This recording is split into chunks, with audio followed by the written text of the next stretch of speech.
No. You're right, Bea. If I can guide you through the dark. Okay, so that's something to talk about while I die, like, 50 more times. Bea was thinking about broadcasting The Walking Dead Season 1, but her copy of the game was, like, not working for some reason. And, like it's on Steam, and every time she opens it up, it just gives her, it automatically goes full screen and gives her a black screen, so she can't see anything.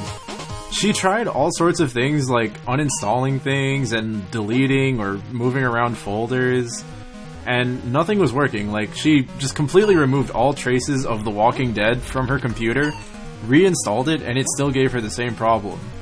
So I was trying to look up solutions, and the best thing I could come up with was that, like, this was just an error, like some weird graphic error that only happens when the game is full screen, and if she could get it to go into windowed mode, she'd be fine.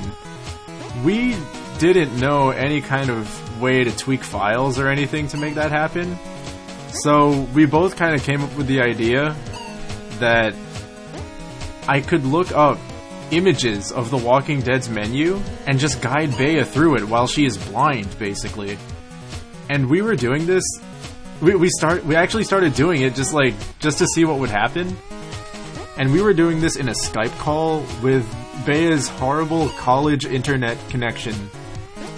So there were several moments where she would just, her connection would drop and she was essentially alone in the dark until I could call her back. And it's just me looking at this image and going like, alright Bea, on the main menu, the settings are the third option down, center left. And she found it. Like, she was using her tablet to, like, orient her mouse, and then she would just count it down. Like, she would move around until she found the first option, and then she just counted down. 1, 2, 3. Okay, that's the settings. And she does that. She goes into the settings, and then in the next page, it's like, alright, this time all the options are in the center, but you need to go third one down again to get to the graphics settings.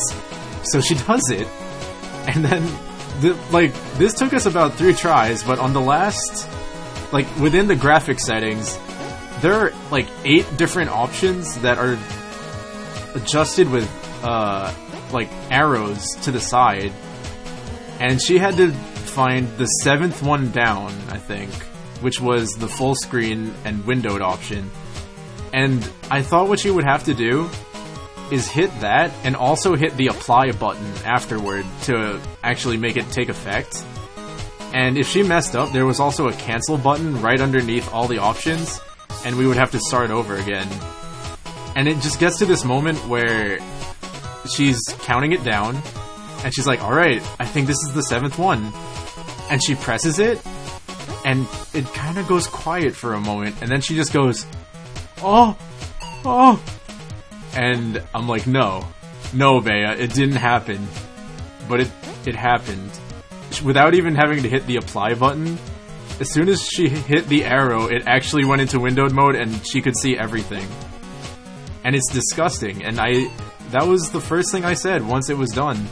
Once it was determined that this had actually happened, I said, Bea, the world is a really messed up place because we just got rewarded for doing that. So now we're just gonna go on for the rest of our lives thinking it's okay to do something like this, and we'll just get results out of it. Positive results. So there you go, guys. That's how we spent about an hour waiting around in the dark to get a video game to work. And still, this game is putting me in a darker mood than the darkness that she experienced trying to get The Walking Dead to work. Oh, no! That's like the farthest I've ever gotten.